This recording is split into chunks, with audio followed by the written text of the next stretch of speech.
So hi guys, welcome back to my YouTube channel CA learners. तो आज की video है सीए इंटर के स्टूडेंट्स के लिए। आज मैं आपको बताने वाली हूँ कि आखिर टेक्स्ट के पेपर को कैसे आसानी से हम जो है क्रैक कर सकते हैं और आसानी से उसमें ज़्यादा से ज़्यादा नंबर स्कोर किए जा सकते हैं, क्योंकि पास्ट ट्रेंड्स से ये देखा गया है कि टेक्स्ट का पेपर बच्चों के लिए काफ़ी मुश्किल होता है, मतलब थोड़ा सा उनको हार्ड पड़ता है कंपैरेटिवली अदर सब्जेक्ट्स। तो कुछ ट्रिक्स जो है वो आज मैं आपको बताने वाली हूँ कि कैसे आखिर इस सब्जेक्ट को प्लान कर कर कम से कम पढ़कर, कम से कम टाइम में पढ़कर ज़्यादा से ज़्यादा नंबर आप कैसे स्कोर कर सकते हो। तो बेसिकली मैं यहाँ पर बता रही हूँ एक ओवरऑल स्ट्रेटेजी की, एक ओवरव्यू क्या होना चाहिए स्ट्रेटेजी में। 40 मार्क्स का हमारा आईडीटी रहता है और 60 नंबर का हमारा डीटी रहता है। तो मेरी स्ट्रेटेजी के हिसाब से आपको क्या करना है कि आईडीटी पर अपनी बहुत अच्छे से कमांड बना लेनी है, क्योंकि कंपैरेटिवली अगर हम डीटी के देखें तो आईडीटी बहुत छोटा है, बहुत सिंपल है और बहुत मार्क्स कवरिंग है। तो हमारी स्ट्रेटेजी कुछ इस तरह से रहेगी कि हम आईडीटी पूरा करेंगे और डीटी के कुछ चैप्टर्स करेंगे। उसमें भी अगर आपको आईडीटी में दिक्कत आ रही है, मतलब आपको लग रहा है कि नहीं यार आईडीटी भी पूरा नहीं हो पा रहा है, टाइम कम लग रहा है, थ्योरी में हमको इतना इंटरेस्ट नहीं आ रहा है, तो मैं आपको कुछ चैप्टर्स बता दूंगी अभी। एटलीस्ट वो चैप्टर्स कर लेना, तो 40 में से 20 से 25 मार्क्स तो आपके आसानी से सिर्फ 4-5 चैप्टर्स कर ही सिक्योर हो जाएंगे। तो वो चैप्टर्स हैं, सबसे फर्स्ट चैप्टर जो आपको बिल्कुल भी नहीं छोड़ना है, मतलब रिस्क ही मत लेना इसको छोड़ने की, वो है time and value of supply. इस चैप्टर को अगर आपने कर लिया तो 10 से 12 नंबर आपके यहाँ पर सिक्योर हो जाएंगे। और सेकंड चैप्टर है आईटीसी, 8 से 10 मार्क्स यहाँ पर सिक्योर हो जाएंगे। तो ओवरऑल 20 नंबर तक तो आपके सिर्फ इन दो चैप्टर्स को करने पर ही सिक्योर हो रहे हैं। तो अब कितनी बड़ी रिस्क आप ले रहे हो अगर आप ये दो चैप्टर्स छोड़ रहे हो। तो 20 नंबर अगर आपने 40 में से सिक्योर करना है तो एटलीस्ट आईटीसी और time and value of supply कर लेना। नेक्स्ट जो चैप्टर्स आपको करना है वो रहेंगे सप्लाई अंडर जीएसटी, मतलब सप्लाई के ऊपर पूरा चैप्टर है वो आप कर लेना, और एग्जाम्शन। इसको करने के बाद आराम से 25 मार्क्स तक आप सिक्योर कर सकते हो। तो ये 4 चैप्टर्स मैंने आपको बता दिए हैं, इन 4 चैप्टर से ही 20 से 25 मार्क्स सिक्योर हो जाएंगे। और रेस्ट जितने भी चैप्टर्स अगर वो कर लिए तो फिर तो 35 to 37 मार्क्स तक आप आसानी से ला सकते हो। मतलब बहुत अच्छे से वो नंबर देते हैं आईडीटी में, दिल खोल के नंबर देते हैं। तो मेरी तो यही रहेगा कि आप कर लो, पूरा नहीं हो पा रहा है तो एटलीस्ट ये 4 चैप्टर्स तो करके जाना, तो 25 नंबर तो आपके यहाँ पर ही सिक्योर हो जाएंगे। ठीक है, नेक्स्ट डीटी में मेरा ये रहता है कि 2 तरह की मैं आपको स्ट्रेटजीज बताने वाली हूँ। आपको जो पसंद आए, आपको जो सही लगे, आप वो उस स्ट्रेटेजी को फॉलो करिए। फर्स्ट स्ट्रेटेजी जो कि पर्सनली मैंने क्या करा था कि मैंने डीटी पूरा कर लिया था, उस टाइम पर इतना नॉलेज नहीं था तो डीटी पूरा कर लिया था और आईडीटी के 1-2 चैप्टर्स कर लिए थे जो कि रिवीजन नहीं हुआ था। तो आईडीटी तो आप ऐसा बोल लो कि नहीं करा था और डीटी ही करके सिर्फ एग्ज़ाम में चली गई थी। तो मेरे को था काफ़ी मुश्किल लगा था पेपर, क्योंकि आईडीटी ईजी आता है और वही मैंने नहीं करा था। तो मैं आज आपको बिल्कुल उल्टी स्ट्रेटेजी बता रही हूँ। तो मैं अपनी स्ट्रेटेजी नहीं बता रही हूँ आज आपको, मैं बता रही हूँ कि आपको क्या करना है। तो डीटी के लिए मेरे पास 2 स्ट्रेटेजीज है, आपको जो मनपसंद लाइक आपके लिए जो अच्छी लगे, आपको सूटेबल लगे, उसको आप फॉलो कर लेना। फर्स्ट स्ट्रेटेजी में हमको क्या करना है कि जो 5 मेन हेड्स रहते हैं of income, salary, PGBP, capital gain, other sources वगैरह, ये एचपी, ये जो 5 हेड्स रहते हैं ना, ये 15 मार्क्स तक के लिए एग्जाम में आते हैं। 60 में से 15 मार्क्स यहाँ से आपको मिलते हैं, 15 से 20 marks approx. Next total income का जो चैप्टर रहता है वही 8 से 10 मार्क्स का रहता है। तो अगर आपने वो 5 हेड्स कर लिए तो आप ऑलमोस्ट अप्रोक्स जो टोटल इनकम का क्वेश्चन है ना वो सॉल्व कर पाते हो। बस थोड़ी बहुत चीज़ें लाइक डिडक्शंस वगैरह और ये सब अगर आपने नहीं करी है तो टोटल इनकम और वो 5 हेड्स कर ही आप एटलीस्ट मैं बोल रही हूँ 25 to 30 मार्क्स, मतलब आधे नंबर 60 में से 30 मार्क्स तक आप इन 2 चैप्टर्स को करने के बाद सिक्योर कर सकते हो। बेसिकली कहने में 2 आ रहे हैं लेकिन वो 5 मेन हेड्स से ना इतने बड़े रहते हैं कि वही करने में बैंड बच जाती है। ठीक है, तो मेरी फर्स्ट स्ट्रेटेजी यही है कि वो 5 हेड्स कर लो, टोटल इनकम का आपका अपने आप हो जाएगा अगर वो कर लिए तो। नेक्स्ट फिर आपको करना है डिडक्शन वाला चैप्टर, जो कि अपने आप में ही लाइक 8 मार्क्स तक का आता है, 4 to 8 मार्क्स तक का वो आ जाएगा। तो ये 3 चीज़ें अगर आपने कर ली तो आपके 40 नंबर तक सिक्योर हो जाएंगे यहाँ पर।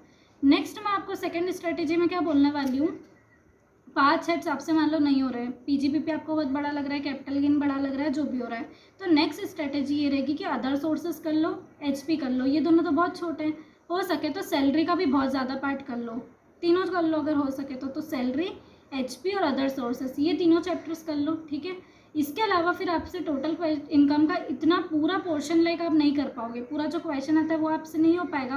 तो जितना आपको आता है टोटल इनकम का उतना पोर्शन लाइक 3 हेड्स आपने करा ना, तो उतना ही एग्ज़ाम में अटैम्प्ट कर कर आना, आपको स्टेप मार्किंग मिलेगी। ऐसा नहीं कि पूरा लाइक नीट करना है तो छोड़ ही दिया हमने, जितना आता है उतना करके आना, आपको स्टेप मार्किंग उस चीज़ की मिल जाएगी। तो सेकंड स्ट्रेटेजी में हमने 3 चैप्टर्स वो करे।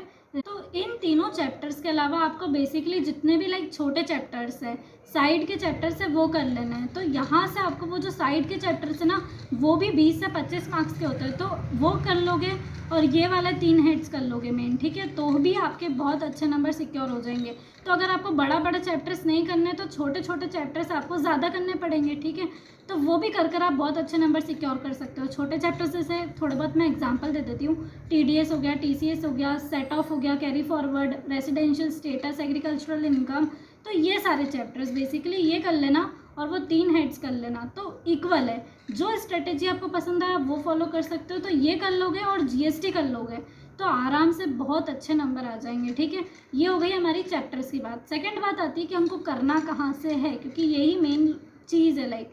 तो इस पेपर के लिए मैं ये नहीं बोलूँगी कि सिर्फ ICI मैट कर लो, क्योंकि ICI मैट है ना, दूसरे चैप्टर सब्जेक्ट्स के लिए मैं फिर भी बोल सकती हूँ, लेकिन इसका पेपर थोड़ा सा टफ आता है। तो ICI मैट के साथ साथ आप क्या करना, RTPs देख लेना, लास्ट 2 से 3 अटैम्प्ट की आपको RTP देखनी है, ठीक है। MTP जो है वो दे देना, 1-2 MTP कर लेना।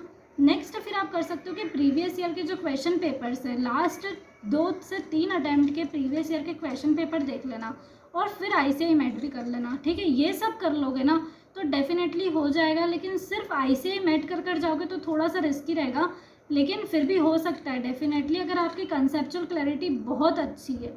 लाइक IDT में तो ठीक है, फिर भी आप एक तरह से लर्न कर उसको कर सकते हो, लेकिन DT में जितनी ज़्यादा प्रैक्टिस होगी, जितने ज़्यादा आपके कंसेप्ट क्लियर होंगे, जितनी डीप अंडरस्टैंडिंग होगी आपकी लॉजिक्स की, उतना अच्छा नंबर आप सिक्योर कर सकते हो। डरने की बात नहीं है, लेकिन इसका पेपर, टेक्स्ट का पेपर कंपैरेटिवली थोड़ा सा टफ आता है, ठीक है। तो आपको प्रिपरेशन जो है ना इसमें बहुत अच्छी करनी पड़ेगी, स्ट्रेटेजी एकदम मस्त है, एग्जीक्यूशन उससे भी अच्छा करना, तो आप डेफिनेटली पास हो सकते हो। नेक्स्ट हमको दिक्कत आती है इसमें कि यार इतनी सारी चीज़ें रहती है, लाइक डिडक्शंस अगर हम चैप्टर कर रहे हैं तो उसमें 80C होता है, 80D होता है, 80G होता है, फलाना ढिमकाना, बहुत सारी चीज़ें रहती है। तो हमको ये रहता है कि इसमें कि सेक्शन नंबर्स, प्रोविजंस, ये सब लर्न करने हैं कि नहीं करने हैं, क्योंकि IDT में भी रहते हैं।